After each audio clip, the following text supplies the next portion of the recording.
Malheureusement, faute de temps, je ne vais pas poser le problème. Si, je pourrais quand même vous dire, je vais. Hein? Oui, il reste 5 minutes. Bon, c'est pas. Bon, je vais juste dire ceci. Vous savez, si quelqu'un devrait, quand quelqu'un devrait être sauvé, quand quelqu'un aujourd'hui devrait recevoir le message de l'évangile, il faut bien qu'on connaisse dans quel état il se trouve. Permettez-moi ici de dire, si vous étiez interpellé pour venir sauver quelqu'un, et quand vous dites que l'homme que vous allez sauver, il est tombé dans un trou d'1 mètre. Il est là, il est tombé dans un trou d'1 mètre. Bon, c'est quand même un enfant de 10 ans. Il est tombé dans un trou d'1 mètre. Bon, il faut le sauver. C'est une chose. Mais si l'enfant de 10 ans est tombé dans un trou de 50 mètres, il s'est cassé et il est en agonie, en fait, il a déjà perdu connaissance, pour le sauver, c'est aussi différent.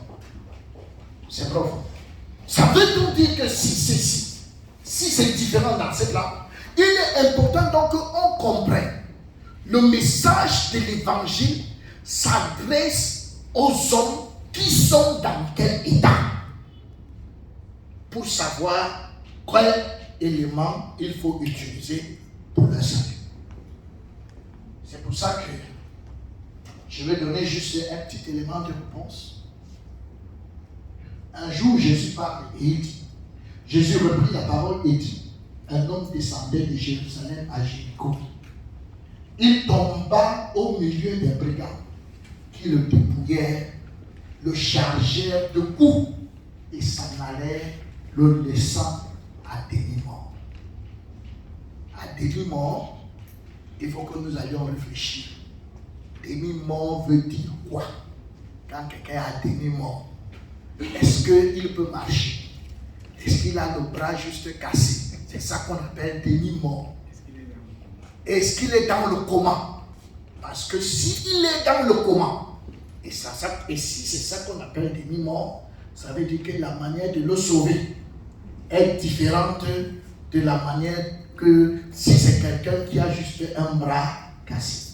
Ça devrait nous permettre de mieux poser le problème, afin que, à la fin, que notre esprit, qui est abattu à cause du péché, revienne à la vie et qu'il soit fort dans notre cœur et dans notre corps pour nous donner la possibilité d'avoir de l'ascendance sur la maladie et sur toutes les autres souffrances, bien que nous les ayons en nous, mais que nous puissions marcher victorieusement.